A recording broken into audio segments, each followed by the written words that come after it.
3-ാം തീയതി 5 gram test നടത്തി block ഉണ്ടോ എന്ന് അറിയാൻ വേണ്ടിയിട്ട് ഓപ്പറേഷൻ കഴിഞ്ഞിട്ട് ICUവിൽ ഒരു ദിവസം കിടന്നു.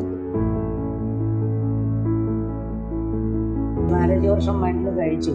എനിക്ക് കഴിഞ്ഞപ്പോഴാണ് അറിയുന്നത് ഹാർട്ടിന്റെ വാൽവിന് തകരാറുണ്ടെന്നുള്ളത്. ഇത്രയും 80 വയസ്സുള്ള അമ്മയാണ്. ഇത്രയും ഇതായിട്ട് എല്ലാം ചെയ്തത് ഞങ്ങൾക്ക് ഹാപ്പിയാണ്. ഡാഡിക്ക് ശ്വാസതടസ്സം ആയിരുന്നു പ്രധാനപ്പെട്ട റീസൺ. വേറെയും കുറച്ച് അസുഖങ്ങളൊക്കെ ഉണ്ട്. സ്പെഷ്യലി ഞങ്ങൾക്ക് വരാനുള്ളത് ഡോക്ടറാണ്. ആ ഈ ഡോക്ടർ അല്ലായിരുന്നെങ്കിൽ ഞങ്ങൾ സർജറി ചെയ്യില്ലായിരുന്നു.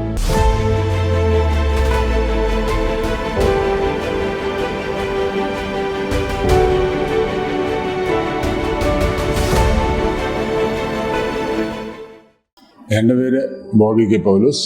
ഞാൻ താമസിക്കുന്നത് വയറ്റിലാണ്. എൻ്റെ കാറ്റാക്ടിൻ്റെ ഓപ്പറേഷന് വേണ്ടിയിട്ട് ഒരു ടെസ്റ്റ് നടത്തിയപ്പോഴത്തേക്കും വാൽവിന് പ്രോബ്ലം ഉണ്ടെന്ന് മനസ്സിലായി. ഇവിടുത്തെ ഡോക്ടർ ഇതിൻ്റെ സ്പെഷ്യലിസ്റ്റ് ആണെന്നും എക്സ്പീരിയൻസ് ആണെന്നും പറഞ്ഞ് മനസ്സിലായതുകൊണ്ടാണ് കാരിത്താസിൽ വന്നത്. ഇവിടെ വന്നു വാൽവ് റീപ്ലാന്റേഷൻ നടത്തി. പ്രോബ്ലം ഒന്നുമില്ല. ഇപ്പോൾ മറ്റ് അതിൻ്റെതായ പ്രശ്നങ്ങളൊന്നുമില്ല. വെലോക്കി. ഞാനിവിടെ അഡ്മിറ്റ് ആയത് 2-ാം തീയതിയാണ്. 3-ാം തീയതി 5 ഗ്രാം ടെസ്റ്റ് നടത്തി ബ്ലോക്ക് ഉണ്ടോ എന്ന് അറിയാൻ വേണ്ടിയിട്ട്. ബ്ലോക്കൊന്നും ഉണ്ടായിരുന്നില്ല. 4-ാം തീയതി ഓപ്പറേഷൻ ചെയ്തു. ഓപ്പറേഷൻ കഴിഞ്ഞിട്ട് ICUവിൽ ഒരു ദിവസം കിടന്നു. അത് കഴിഞ്ഞ് റൂമിലേക്ക് വന്നിട്ട് ബാക്കി ടെസ്റ്റുകളും കാര്യങ്ങളൊക്കെ വന്നവിടെ ചെയ്ത് നോക്കി, എക്കോയൊക്കെ ചെയ്ത് നോക്കി. യാതൊരു പ്രോബ്ലവും ഇല്ല. ആ സൈഡ് കംപ്ലീറ്റ് ഓക്കെയാണ്. ബാക്കിയെല്ലാം നോർമലാണ്. സാറ്റിസ്ഫൈഡുമാണ്. പേര് ചിന്നമ്മ. ഞാൻ വൈക്കത്തുള്ള TAVI നിന്നാണ് വരുന്നത്. ശ്വാസമുട്ടല് ഇഷ്ടം ഉണ്ടായിട്ടാണ് ഡോക്ടറെ കാണാൻ വന്നത്. ഡോക്ടറെ കണ്ട് 4-5 വർഷം മരുന്ന് കഴിച്ചു. എനിക്ക് കഴിഞ്ഞപ്പോഴാണ് അറിയുന്നത് ഹാർട്ടിന്റെ വാൽവിന് തകരാറുണ്ടെന്നുള്ളത്. പിന്നെ കുറച്ചുകൂടി മരുന്ന് കഴിച്ചത് കഴിഞ്ഞാണ് ഓപ്പറേഷൻ ചെയ്യേണ്ടി വരുന്നത്. വാൽവ് മാറ്റി വെക്കേണ്ടി വരുമെന്ന് പറഞ്ഞത്. അങ്ങനെയാണ് 10-ാം തീയതി വന്നു. 2-ാം തീയതി 2-ാം തീയതി വന്ന് അഡ്മിറ്റ്. 4-ാം തീയതി ഓപ്പറേഷൻ നടത്തി. പിന്നെ TAVI എന്ന ഈ ഓപ്പറേഷന്റെ പേര്. ഡോക്ടർമാരുടെയൊക്കെ സേവനം നല്ല സേവനമായിരുന്നു. ബുദ്ധിമുട്ടൊന്നുമില്ല. ഡോക്ടർ പറഞ്ഞ ഇനി 2 ആഴ്ച റെസ്റ്റ് എടുക്കുക. അത് കഴിയുമ്പം സാധാരണ പോലെയൊക്കെ ചെറിയ ജോലിയൊക്കെ ചെയ്യാൻ പറ്റും. കുഴപ്പമൊന്നുമില്ല. 2 ആഴ്ച കഴിഞ്ഞ് ആദ്യം ഡോക്ടറെ വന്ന് കാണണം എന്ന് പറഞ്ഞിരിക്കും. നഴ്സുമാരുടെ കെയറിങ് അവരിൽ നിന്നുള്ള നല്ല മാറ്റമാണ് നമുക്കുണ്ടായത്. ഡോക്ടർമാരുടെ അടുത്ത് നിന്നും പ്രത്യേകിച്ച് ഡോക്ടർ ഡേവിഡ്സൺ സാറ് നല്ല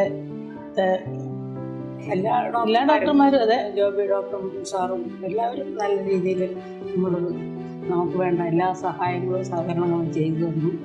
അതിൻ്റെ പേരിലാണ് നമ്മൾ നിൽക്കുന്നത്. ഞങ്ങൾ ഹാപ്പിയാണ്. ഡോക്ടർമാരുടെ നഴ്സുമാരുടെ സേവനവും പിന്നെ ഇത്രയും 80 വയസ്സുള്ള അമ്മയാണ്. ഇത്രയും ഇതായിട്ട് എല്ലാം ചെയ്തത് ഞങ്ങൾക്ക് ഹാപ്പിയാണ്. ഇത് എൻ്റെ ഡാഡിയാണ്. അത് മമ്മി. എൻ്റെ പേര് ജോ. ഡാഡിയുടെ പേര് ജോസഫ്. മമ്മിയുടെ പേര് അന്നമ്മ. ഡാഡിയാണ് പേഷ്യൻ്റ്. ഞങ്ങളിവിടെ വന്നത് ഡാഡിക്ക് ശ്വാസതടസ്സം ആയിരുന്നു പ്രധാനപ്പെട്ട റീസൺ. വേറെയും കുറച്ച് അസുഖങ്ങളൊക്കെ ഉണ്ട്. ഞങ്ങൾ വേറെ ഒരു ഹോസ്പിറ്റലായിരുന്നു ഇതിനു മുമ്പ്. അപ്പോൾ അവിടുന്ന് ഇങ്ങോട്ട് വരാൻ പറഞ്ഞു. അങ്ങനെ ഞങ്ങൾ ഇവിടെ അന്വേഷിച്ചു. അപ്പം ഡോക്ടർ ദീപക് ഡേവിഡ്സൺ പുള്ളിയോട് ഞങ്ങൾ സംസാരിച്ചു. അങ്ങനെ പുള്ളി അപ്പോയിൻമെൻ്റ് തന്നു. അങ്ങനെ വന്നു. അങ്ങനെയാണ് ട്രീറ്റ്മെൻറ്റിലേക്ക് കടന്നത്. അപ്പം ഡോക്ടർ നോക്കിയിട്ട് പറഞ്ഞു ഡാഡിക്ക് ഒരു TAVI പ്രൊസീജിയർ ചെയ്യണം. അതായത് വാൽവ് മാറ്റി വയ്ക്കുന്ന ഒരു സർജറിയാണത്. അപ്പോൾ വളരെ ഈസി ആയിട്ട് പുതിയ മെത്തേഡ് കാത്തീറ്റർ വഴി ചെയ്യാൻ പറ്റുമെന്ന് പറഞ്ഞു. അങ്ങനെ ഞങ്ങളിവിടെ അഡ്മിറ്റായി. കഴിഞ്ഞ ആഴ്ചയിൽ അതെല്ലാം കഴിഞ്ഞു. അങ്ങനെ ഇപ്പോൾ സക്സസ് ആയിട്ടിരിക്കുകയാണ്. ഇപ്പോൾ ഡാഡിക്ക് ശ്വാസതടസ്സം ഒട്ടുമില്ല. പിന്നെ അങ്ങനെയാണെങ്കിൽ ഇനി ഈ ആഴ്ച ഒരാഴ്ച അതിനുശേഷം കഴിഞ്ഞു. ഇപ്പോൾ വീട്ടിലേക്ക് പോയിക്കൊള്ളാൻ പറഞ്ഞു. അങ്ങനെ വളരെ ഹാപ്പിയാണ്. ഇപ്പോൾ ഡാഡി പ്രശ്നമൊന്നുമില്ല. വന്ന പ്രോബ്ലം ഏകദേശം തീർന്നു എന്ന് പറയാം. ബെറ്ററാണ്, വളരെ ബെറ്റർ ആയിട്ടുണ്ട്. ശ്വാസതടസ്സം കംപ്ലീറ്റ് മാറി. എല്ലാവരും നല്ല നല്ല നല്ല ആൾക്കാരാണ്. നല്ല കോർപ്പറേഷൻ, നല്ല സർവീസൊക്കെയാണ്. സ്പെഷ്യലി ഞങ്ങൾക്ക് വരാനുള്ളത് ഡോക്ടറാണ്. ഈ ഡോക്ടർ അല്ലായിരുന്നെങ്കിൽ ഞങ്ങൾ സർജറി ചെയ്യില്ലായിരുന്നു. പുള്ളി ഞങ്ങൾക്ക് എന്നൊരു കോൺഫിഡൻസ് ഭയങ്കരമാണ്. കാരണം ഡാഡിയുടെ ഏജ് എന്ന് പറഞ്ഞാൽ 86 years ആണ്. അപ്പോൾ ഞങ്ങൾക്ക് അതിൻ്റെതായ ഒരു പേടിയൊക്കെ ഉണ്ടായിരുന്നു. അപ്പോൾ പുള്ളി ഒരു നല്ല കോൺഫിഡൻസ് നമുക്ക് തന്നു. അതിൽ നമ്മൾ വിശ്വസിച്ചു ധൈര്യമായിട്ട് സർജറിക്ക് സമ്മതിച്ചു. അല്ലെങ്കിൽ ഒരു ഹാഫ് മൈൻഡാണ് ഞങ്ങളിവിടെ വരുന്നത്, അന്വേഷിക്കുക എന്നുള്ളതായിരുന്നു ഞങ്ങളുടെ ഉദ്ദേശം. പുള്ളിയോട് സംസാരിച്ചപ്പോൾ കോൺഫിഡൻസ് കൂടി, അങ്ങനെയാണ് ഞങ്ങളിത് ചെയ്തത്. ഈ കഴിഞ്ഞ ആഴ്ച കാരിത്താസ് ആശുപത്രി കാർഡിയോളജി വിഭാഗത്തിൽ 3 പ്രായമായ വ്യക്തികൾക്ക് ടാവി അയോർട്ടിക് വാൽവ് റീപ്ലേസ്മെൻറ്റ് വളരെ വിജയകരമായി ചെയ്യാൻ സാധിച്ചു. വളരെ പ്രായം കൂടിയ വ്യക്തികളായിരുന്നു. ഒരു വ്യക്തിക്ക് 86 വയസ്സ്, മറ്റേ 2 പേർക്കും 78ഉം 80ഉം വയസ്സുണ്ടായിരുന്നു. ഈ ടാവി എന്ന് പറയുന്നത് ഹൃദയത്തിലെ വാൽവിൽ തകരാറുള്ള വ്യക്തികൾക്ക് വാൽവ് മാറ്റി വെക്കേണ്ടി വരുന്ന അവസരത്തിൽ ഈ ഒത്തിരി പ്രായമായ വ്യക്തികൾക്ക് ശസ്ത്രക്രിയ ചെയ്യാൻ ഒത്തിരി ബുദ്ധിമുട്ടുകളുണ്ടാകും, കോംപ്ലിക്കേഷൻ വരാൻ സാധ്യതയുണ്ട്. 86 വയസ്സുള്ളൊരു വ്യക്തിക്ക് വാൽവ് മാറ്റിവെക്കാൻ ഓപ്പറേഷൻ ചെയ്തു കഴിഞ്ഞാൽ അദ്ദേഹത്തിന് അതിനോടനുബന്ധിച്ചുള്ള പ്രശ്നങ്ങൾ വരാം.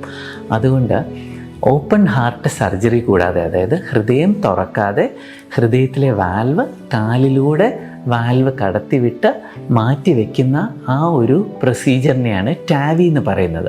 ട്രാൻസ്ക്യൂട്ടേനിയസ് അയോർട്ടിക് വാൽവ് റീപ്ലേസ്മെൻ്റ് എന്നാണ് പറയുന്നത്. അതായത് സർജറി കൂടാതെ കാലിലൂടെ ഹൃദയത്തിലെ തകരാറ് വന്ന വാൽവ് മാറ്റി പുതിയ വാൽവ് വയ്ക്കുന്നതിനെയാണ് ടാവി എന്ന് പറയുന്നത്. ഈ 3 വ്യക്തികളും പ്രായം കൂടുതലുള്ളവരായിരുന്നു. ഇവർക്ക് വേറെ അസുഖങ്ങളുണ്ടായിരുന്നു. ശ്വാസകോശത്തിൻ്റെ അസുഖം ഉണ്ടായിരുന്നു, വയറ്റിനകത്ത് ബ്ലീഡിങ് പ്രശ്നങ്ങളുണ്ടായിരുന്നു, കിഡ്നിയുടെ തകരാറുണ്ടായിരുന്നു. ഇതെല്ലാം കാരണം നമുക്കൊരു ഓപ്പൺ ഹാർട്ട് സർജറി ചെയ്യാനുള്ള ഒരു സാവകാശം കിട്ടിയില്ല.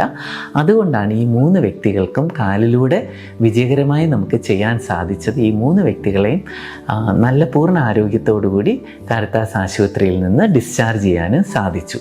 ഈ ടാവി പ്രൊസീജിയർ, അതായത് ഹൃദയം തുറക്കാതെ വാൽവ് മാറ്റി വെക്കുന്നത് ആർക്കൊക്കെയാണ് ഗുണകരമായിട്ട് മാറുന്നത്? സാധാരണഗതിയിൽ ചെറിയ പ്രായമുള്ള വ്യക്തികൾ, നല്ല ആരോഗ്യമുള്ള വ്യക്തികൾക്ക് വാൽവിലെ അസുഖം വന്നു കഴിഞ്ഞാൽ ഓപ്പൺ ഹാർട്ട് സർജറിയാണ് എപ്പോഴും നല്ലത്. ഇനി പ്രായം കൂടുതലുള്ള വ്യക്തികൾക്ക്, വേറെ അവയവങ്ങൾക്ക് തകരാറുള്ള വ്യക്തികൾക്ക്, അതായത് ലങ്സിനകത്ത് കുറുകുറുപ്പുള്ള വ്യക്തികൾ, അല്ലെങ്കിൽ വൃക്കയുടെ പ്രവർത്തനം മന്ദീഭവിച്ചിരിക്കുന്നവർക്ക്, അല്ലെങ്കിൽ കരളിൻ്റെ പ്രവർത്തനം താഴത്തോട്ട് പോയിരിക്കുന്നവർക്ക്, ഈ കൂട്ടർക്കൊക്കെ ഓപ്പൺ ഹാർട്ട് സർജറി ചെയ്യാൻ എപ്പോഴും സങ്കീർണതകൾ കൂടുതലാണ്. അതുകൊണ്ടാണ് ഈ കൂട്ടർക്ക്, അതായത് പ്രായക്കൂടുതലും വേറെ അവയവങ്ങളിൽ തകരാറുള്ള വ്യക്തികൾക്കും ഈ ഓപ്പൺ ഹാർട്ട് സർജറിയെക്കാളും ഈ പെർക്യൂട്ടേനിയസ് വാൽവ് റീപ്ലേസ്മെൻറ്റ്, അതായത് ടാവി പ്രൊസീജിയർ കൊണ്ട് വാൽവ് മാറ്റിവെക്കുന്നതാണ് ഏറ്റവും ഉത്തമമായിട്ടുള്ള ചികിത്സ. പണ്ട് കാലത്ത് ഒരു 2-3 വർഷം മുന്നേ വരെ ഇത് വലിയ ചിലവുള്ള ചികിത്സയായിരുന്നു. 25-30 ലക്ഷം വരെ ചിലവ് വരുന്ന ചികിത്സയായിരുന്നു. ഈ കാലഘട്ടത്തിൽ അതിൻ്റെ ചിലവ് ഒത്തിരി കുറഞ്ഞിട്ടുണ്ട്. ഒരു ബൈപ്പാസ് സർജറിയേക്കാളും കുറച്ചുകൂടെ ചിലവ് കൂടുതലായിരിക്കും. പക്ഷേങ്കിൽ ബൈപ്പാസ് സർജറി, ഓപ്പൺ ഹാർട്ട് സർജറിയുടെ സങ്കീർണതകൾ ഈ ഒരു പ്രൊസീജിയറിന് കുറവാണ് എന്നുള്ളതാണ് ഇതിൻ്റെ ഒരു അഡീഷണൽ പ്ലസ് പോയിൻ്റ് എന്നുള്ളത്.